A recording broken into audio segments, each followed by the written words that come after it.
Em um arquivo de pedra, um atlas selado prometia mostrar terras que ninguém conseguia encontrar. O estranho não era o mistério, era a precisão quase impossível daqueles contornos. Cada linha parecia desenhada por alguém que realmente tinha pisado naquela costa. Mas os navios voltavam sem prova, como se o oceano apagasse aquela geografia. Para entender isso, é preciso lembrar que mapas eram instrumentos de poder. Quem desenhava rotas controlava comércio, guerra e o futuro de portos inteiros. Só que o mar devolvia relatos confusos e alguém precisava transformar dúvida em linha.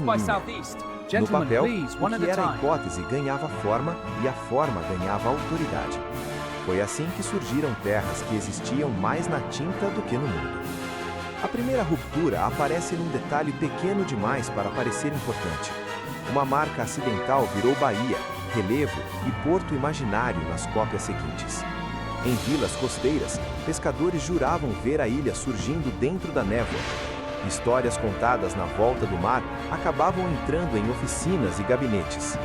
A mesma ilha aparecia em lugares diferentes, sempre plausível, sempre distante demais. Quase ninguém percebia que o erro original já tinha sido multiplicado por gerações. E quanto mais cópias existiam, mais difícil ficava chamar aquilo de invenção. O excesso de detalhes enganava porque imitava o cuidado meticuloso da verdade. Quando o desenho entrava num atlas respeitado, deixava de ser rumor. A ilha então virava rota, aposta comercial e destino para navios reais. E foi aí que a fantasia cartográfica começou a produzir consequências concretas. Comandantes perdiam dias desviando de rotas seguras para buscar um porto inexistente. A água diminuía, o tempo pesava e a tripulação envelhecia na mesma viagem. Quando voltavam, descreviam correntes estranhas e contornos que sumiam ao se aproximar.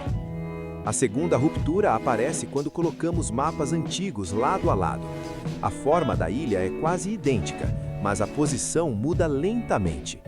Não era um homem enganando o mundo, era uma cadeia inteira repetindo confiança. O erro sobrevivia porque ninguém queria ser o primeiro a apagar certeza. Em alguns casos, nem era erro, era estratégia escondida em tinta elegante.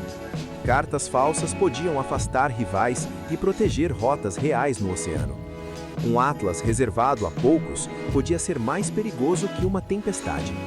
Quem recebia aquele desenho navegava por um mundo fabricado por outros.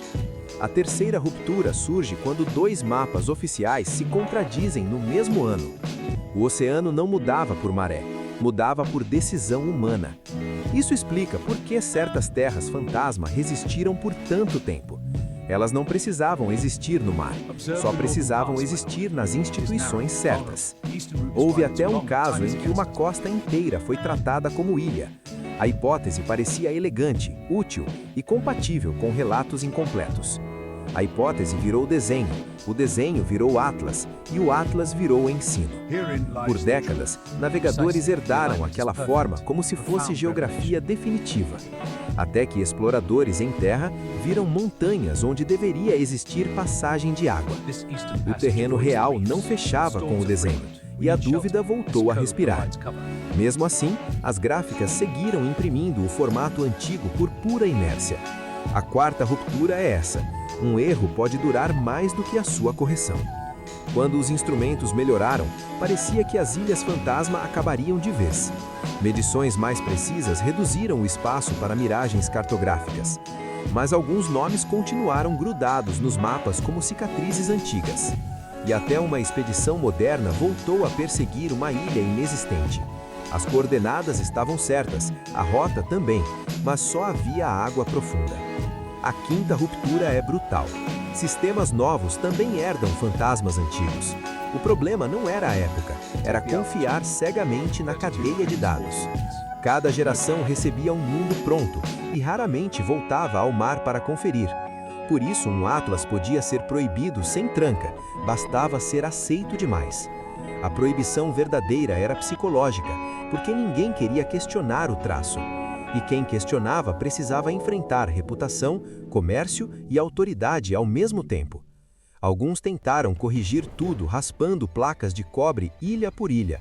Era um gesto pequeno, mas apagava décadas inteiras de certeza impressa. Mesmo assim, atlas antigos continuavam circulando como um passado ainda ativo. A sexta ruptura é perceber que mapas também funcionam como memória coletiva. Eles guardam erros, medos e ambições junto com as rotas. No fim, o Atlas Proibido era menos um livro e mais um método. Um método para preencher o desconhecido antes da observação alcançar o desenho. Um método para transformar suposição em rota e rota em verdade.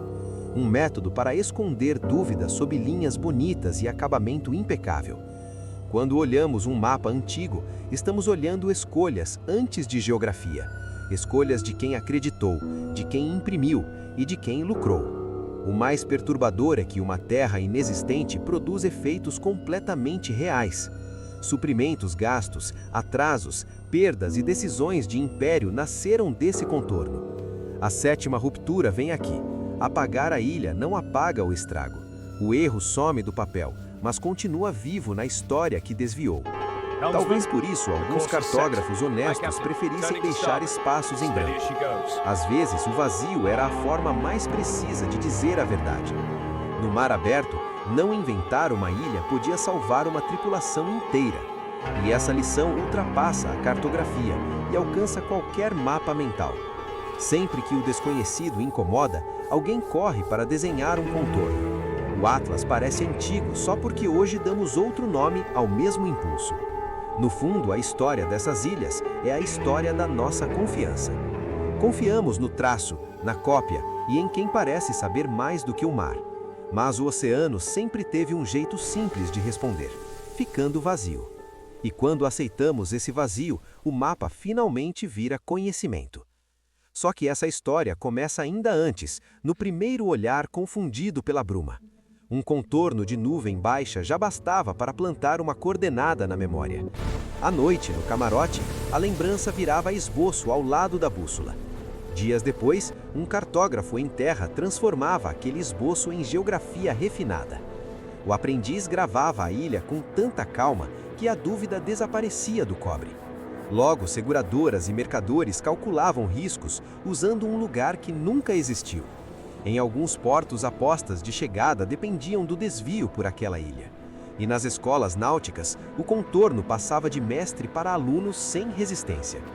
Séculos depois, um conservador abre gavetas e encontra versões incompatíveis da mesma ilha. A oitava ruptura é essa.